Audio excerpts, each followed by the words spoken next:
এই যে বিতর্কিত যে রায়ের মধ্য দিয়ে আপনার পিতার ফাঁসি কার্যকর করা হয়, আন্তর্জাতিকভাবেই সেটার একটা তখন থেকে একটা প্রভাব ছিল যে এই বিচার কার্য বন্ধ করার। এখন তো এই পরিবেশ নেই। সেই বিচারের বিষয়ে আপনি যেহেতু আইনজীবী ছিলেন এবং আপনার যে গুম ছিল, এই যে মামলাগুলো, এই মামলাগুলোর এখন অবস্থা কি? প্রথমত হচ্ছে গিয়ে আমার গুম বিষয়ে আমি আন্তর্জাতিক সরকারের যে দুটো প্রতিষ্ঠান গুম নিয়ে কাজ করছে, একটি হচ্ছে গুম বিষয়ক তদন্ত কমিশন, সেখানে আমি অভিযোগ দায়ের করেছি। দ্বিতীয় যে প্রতিষ্ঠান কাজ করছে সেটা হচ্ছে আন্তর্জাতিক অপরাধ ট্রাইব্যুনাল, সেখানেও আমি আমার গুম নিয়ে আমি আনুষ্ঠানিকভাবে অভিযোগ দায়ের করেছি।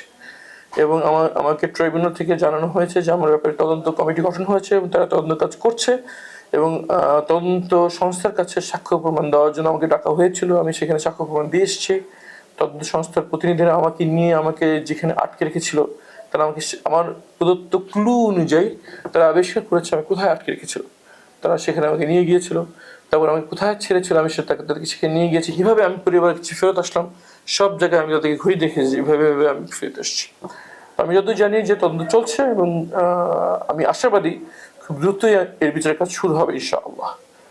কিন্তু আশঙ্কা যেটা, সেটা হচ্ছে যে তৎকালীন ফ্যাসিস্টের যারা সহযোগী, ফ্যাসিজম একটা সময় ছিল যে দলীয়ভাবে এককভাবে এটাকে চালিয়ে নেওয়া হচ্ছিল, কিন্তু শেষের দিকে যেটা হয়েছিল যে সরকারের প্রতিটি যন্ত্রে, প্রতিটি রন্ধ্রে তাদের দলীয় লোক চাটুকারদের দ্বারা পূর্ণ ছিল। তারা শুধু তাদের আদেশ অনুসরণ করেছে তাই নয়, বরঞ্চ তারা প্রতিযোগিতা করতে কিভাবে অন্যায় করা হবে বিরোধী দলের সাথে, কিভাবে মানুষদের উপর জুলুম নির্যাতন করা হবে।